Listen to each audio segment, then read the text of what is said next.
والله يا شباب، والله اللي خلقني وخلقك إني ما أقول إلا الصدق، لا حس لأحسن متابعين عندي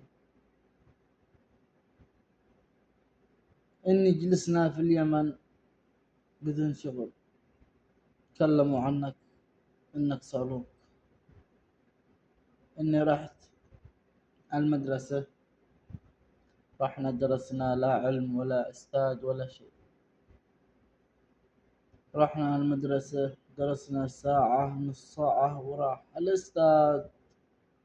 عادوا بالناس يجي يدرسك، لا مرتبات ولا شيء.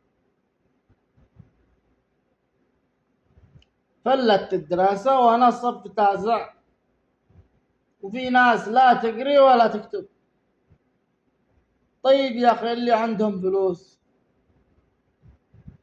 اللي عندهم فلوس بيدرسوا أطفالهم في المدارس الصيفية ومدري مدارس شتوية وما أدري وين.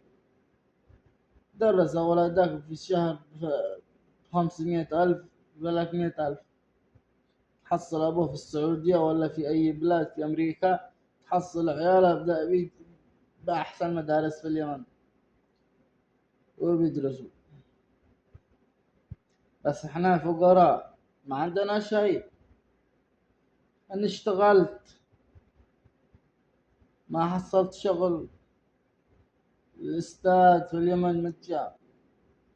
أنا أن درست في اليمن وكافحت واجتهدت ودرست جامعة وتخرجنا، وأخيرا حصلت وظيفة. بعد ما تحصل وظيفة قسما بالله العظيم إنك تروح تقدم شغل في أقرب شيء. طيب درست صيدلي، أروح أقدم صيدلي في أي واحد مع صيدلية ولا مع مستشفى.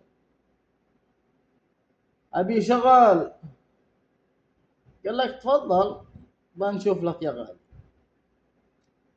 وبعدين يشتغل الولد، يقول لك راتبك 30,000.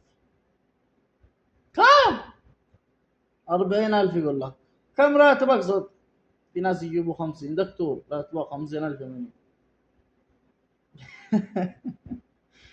الرجال لا معه لا خرج له، مقرح يعني في الدراسة، وأبوه في أمريكا خاسر عليه جي